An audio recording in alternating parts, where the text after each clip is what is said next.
mu masaha make hashize nibwo umurambo w'umusirikare w'igihugu cy'u Rwanda akaba ari umusirikare wa RDF wiciwe muri centrafrique wagejejwe hano i Kigali mu gihugu cy'u Rwanda. Ngo ikaze muri aya makuru ku buryo burambuye ni ku itariki ya 23 Nyakanga umwaka w'ibihumbi 2020. Reka nkubwire ko ushobora kujya munsi iyo video yawe ni hepfo gato mu ruhande rw'iburyo ugakora kuri subscribe ndetse ukananyeganyeza akazogera kugira ngo ujye wa mbere mu kuba wabona inkuru zacu mu gihe tumaze kuzitegura ndetse no kuzitunganya mu buryo bugezweho kandi bunogeye ijisho mu karere k'ibiyaga bigari mbayambo ku mugabane wa Afurika ndetse no hakurya y'umugabane wa Afurika. Mwese reka nkomeze kubifuriza gukomeza kugubwa neza ndetse no gukomeza kugira igicamunsi cyiza cyo kuri uyu wa kane ku itariki ya 23. Mukomeze kwirinda, mwitwararike, mukomeze gukurikiza amategeko ndetse n'amabwiriza kugira ngo rero dufatanyirize hamwe mu guhashya icyorezo cya COVID-19 gikomeje rero kugenda gikwirakwira mu bice bitandukanye by'igihugu, ndetse rero aho hakomeje kugenda hanafatwa ingamba zitandukanye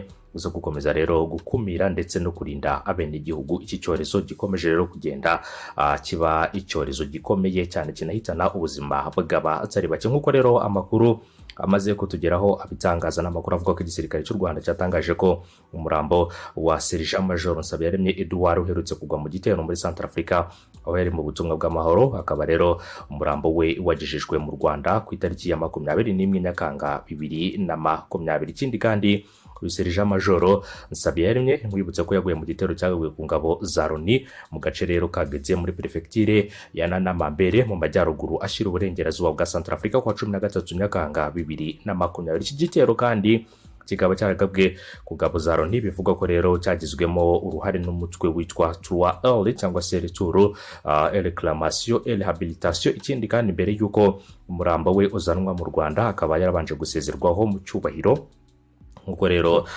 turimo turagenda tubikurikira muri aya mafoto atandukanye.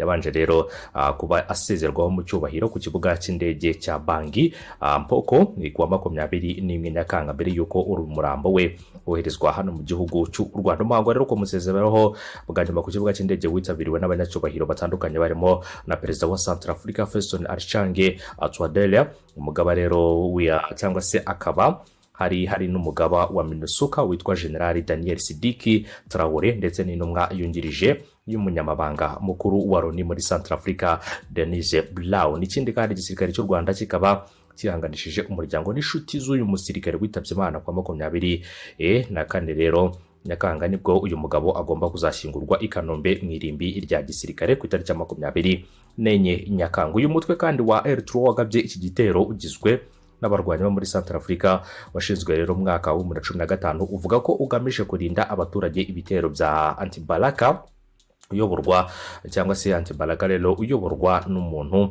witwa rero Abbas D. Ku Rwanda n'urwa gatatu mu bihugu rero bitanga ingabo nyinshi mu bikorwa by'umuryango w'abibumbye byo kugarura amahoro ku isi yose. Rufite rero batayo zigera muri 5 z'ingabo zirwanira ku butaka, batayo rero ishinzwe imodoka z'intambara, hakaza batayo irwanisha imodoka z'intambara, hakaza rero na batayo.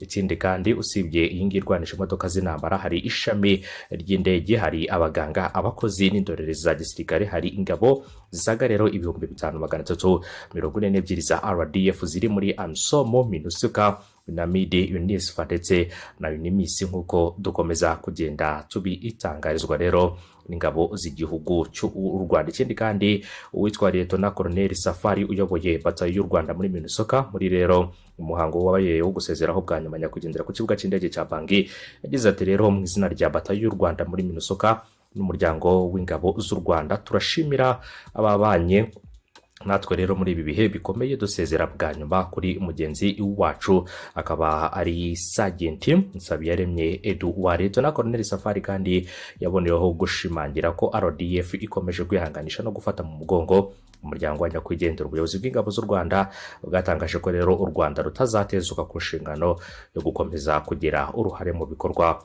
byo kubungabunga amahoro ndetse no kurinda abasivile ku isi hose. Ngira ngo rero ibyo ni byinshi bitandukanye mu byakomeje kugenda bitangazwa cyane cyane rero ku birebana n'ingabo z'igihugu cy'u Rwanda, ariko nanone bakaba barabitangaje basezera bwa nyuma kuri Sergeant Nsabiyaremye waguye mu gitero cyagaguye ku modoka y'abasirikare bari mu butumwa bwa MINUSCA mu gihe rero hari n'abandi basirikare bakomerekeye muri iki gitero baturuka rero mu bindi bihugu bakaba baraje gukomerekera muri iki gitero ku buryo rero bukomeye cyane nk'uko twakomeje kugenda tubitangaza. Reka rero tubifurize gukomeza kugira umunsi mwiza no gukomeza kugira ibihe byiza. Ndetse rero perezida w'igihugu cya Centrafrique mu ijambo yavuze ndetse no gusezera bwa nyuma kuri uyu musirikare w'igihugu cy'u Rwanda, nawe rero yavuze ko yihanganishije ingabo z'u Rwanda ziri mu butumwa bw'amahoro ndetse muri rusange n'ingabo z'igihugu cy'u Rwanda, akavuga ko rero babuze umusirikare w'intwari kandi ari umusirikare ukomeye. Perezida wa Centrafrique nkwibutse ko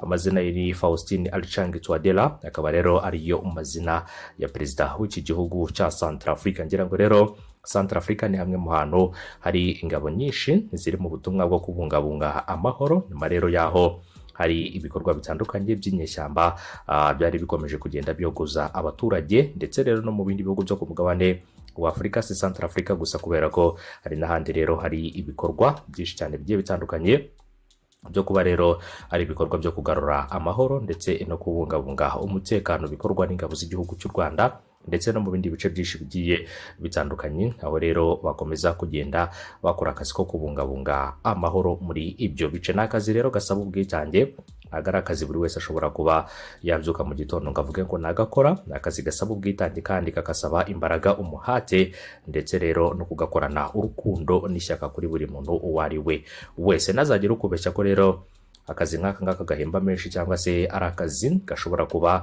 kakemura ibibazo umuntu byose aba afite mu buzima bwe bwa buri munsi, ariko rero kuba ufite umutima ukunda, kuba ufite umutima utabara, ukagira umutima wo kwihangana kandi ukagira n'umutima watuma rero wowe ubwawe ubasha guca mu bihe bikomeye byose, aka ni akazi keza gafasha buri muntu uwo ari we wese rero kuba yakwihangana. Buriya mu gisirikare ikintu cya mbere babanza gutoza buri muntu uwo ari we wese kugira discipline, icyo ni icya mbere. Nyuma ya discipline rero haza kuba umuntu ashobora kuba yakwihanganira ibintu byose. Hari nubwo rero umuntu ashobora kuza rwose akakuyenzaho, agashaka kukugira nabi, ubibona akakuyenzaho, ariko wowe ukemera ugaca bugufi rwose, ukavuga ati uko byagenda kose niba naragiye kurinda igihugu, niba rero naragiye kurinda ubusugire bw'igihugu cya Centrafrique, nk'abashinzwe kugarura amahoro mu gihugu cya Centrafrique, n'umuturage nantera cyangwa se umuturage akamvuga nabi akantuka, ngomba kuzihangana kubera ko hari ibyo ngomba kuba nakora, cyane cyane rero gushyira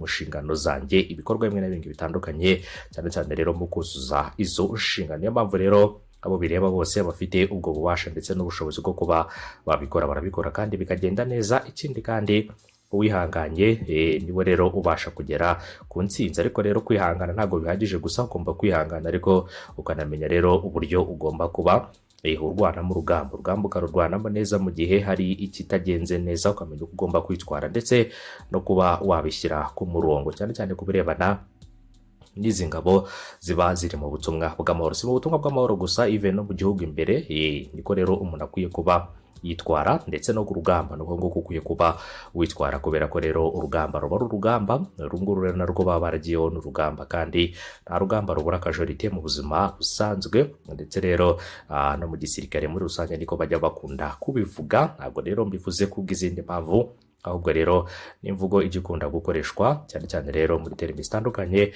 zo kumvisha ko rero nta muntu cyangwa se nta gikorwa na kimwe gishobora kuba cyaburamo rero umuntu w'inzirakarengane muri icyo gikorwa icyo ari cyo cyose. Ku rugamba rero inzirakarengane cyangwa se victime cyangwa se babandi navuga ko rero bashobora kuba bagerwaho bakanagirwaho ingaruka n'urugamba, ntago bashobora kubura. Nubwo rero urugamba twarwana tukarutsinda, ariko birashoboka ko rero hari abatabasha kurusoza bitewe na gahunda zitandukanye cyangwa se n'uburyo urugamba ruba rukomeyemo. Gusa rero kutarusoza si ubugwari, si n'ikindi gikorwa, ahubwo rero niko biba bigomba kugenda, ndetse rero binatewe n'uko urugamba ubwarwo ruteguye. Ndabashimiye cyane, mukomeze kugira umunsi mwiza, urakomeze kugira ibihe byiza. Dushimira rero buri wese uba wakomeje kubana natwe, cyane cyane ku makuru yacu, ibiganiro tugenda tugutegurira mu kwezi gushize kwa munani, sorry mu kwezi gushize kwa gatandatu, ndetse rero no mu kwezi kwa karindwi no mu kwezi kwa munani.